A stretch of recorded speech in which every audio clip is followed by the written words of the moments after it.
Welcome to NovaStar course. This video will introduce you how to adjust performance settings and use receiving card configuration files with NovaLCT. In the previous videos, we have learned smart settings and cabinet settings to make a cabinet work properly. But how to make LED display performance parameters such as refresh rate and grayscale meet requirements? This is where performance settings comes in, and the proper use of receiving card configuration files can save us a lot of work.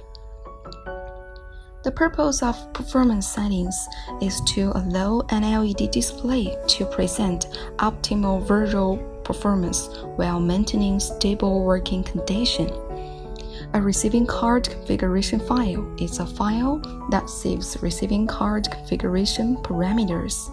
The file format is RCFG or RCFGX, so it is also called an RCFG file. How to adjust the performance settings? Open NovaLCT. Choose User and Advanced Synchronous System User Login.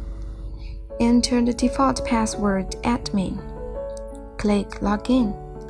Click Screen Configuration. Make sure the current communication port is selected and click Next. Select the Receiving Card tab.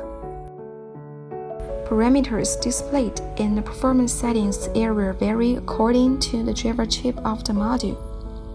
This video will use Common chip and PWM chip MBI 5252 as examples for demonstration. For Common chip, shift clock frequency has influence on refresh rate, loading capacity, and grayscale. Adjust these parameters according to the following steps. 1. Make sure the module and cabinet information are correct. 2. Select a grayscale mode according to the application scenario of the LED display. Brightness first. For outdoor LED displays, high brightness is required. Refreshing rate first. For indoor LED displays, high refresh rate is required. Grayscale first. For rental or stage LED displays, high grayscale is required. Performance balancing. The LED display is used for applications which requires a balance between brightness, refresh rate, and grayscale. 3. Adjust refresh rate times to the maximum, which usually is 8, 16, or 32.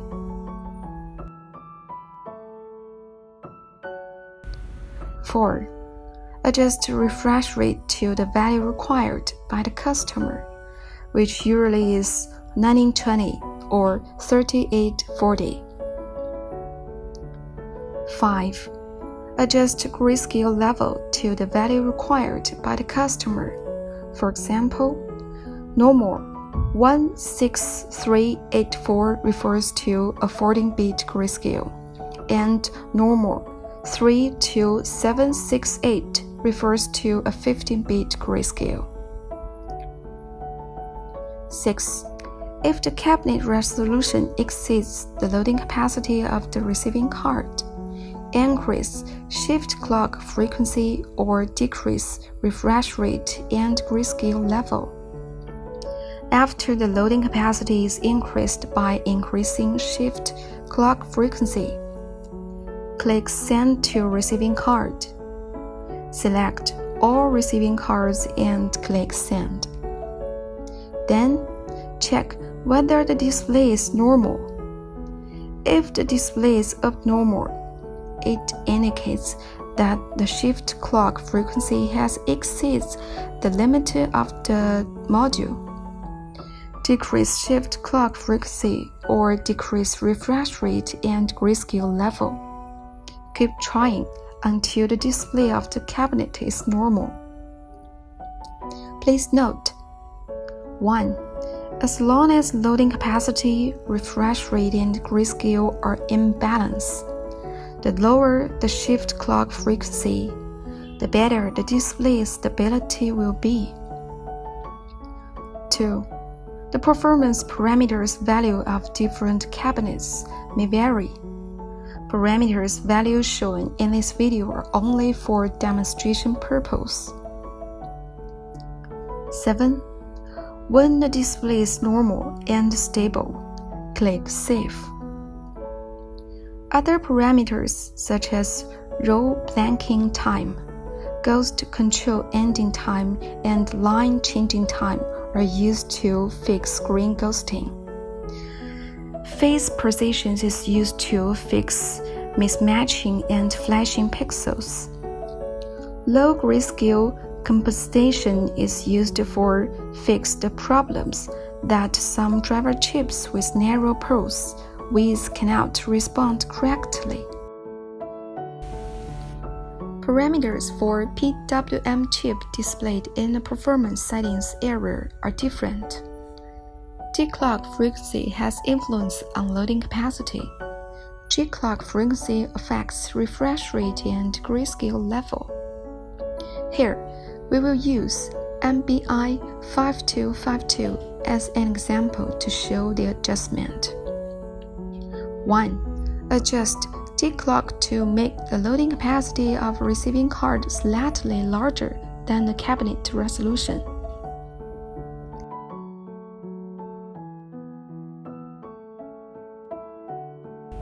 2. Adjust refresh rate times to the maximum, which usually is 8 or 16. 3. Adjust G-clock to make refresh rate and grayscale meet customer requirements. Click Send to Receiving Card, select All Receiving Cards, and click Send. Check whether the display is normal. If the display is abnormal, it indicates that the G-clock value has exceeded the limit of the module. Decrease the G-clock value to sacrifice refresh rate and grayscale. Send to receiving cards. Keep trying until the display is normal. 4. When the display is normal and stable, click Save.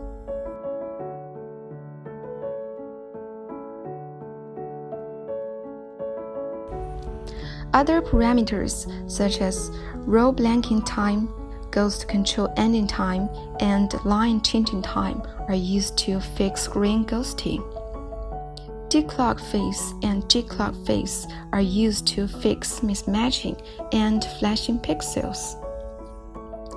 Please note: 1.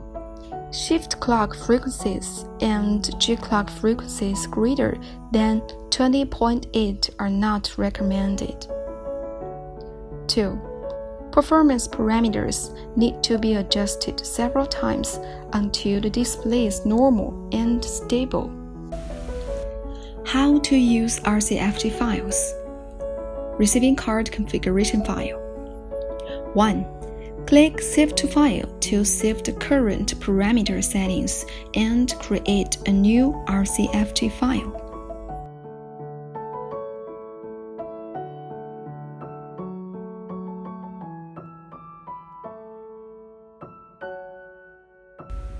2. Click Load from File to load the data in an RCFG file into NovaLCT. Then click Send to Receiving Card to apply the data to the entire screen.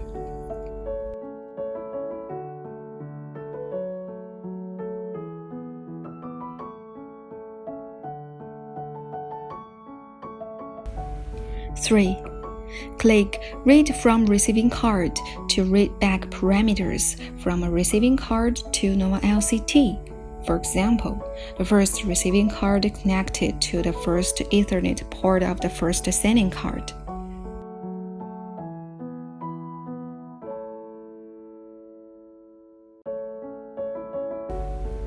4. Click Save to to save parameters to receiving cards. This can avoid data loss after the screen is powered off. Now the performance settings and receiving card configuration files are completed. Thank you for your watching.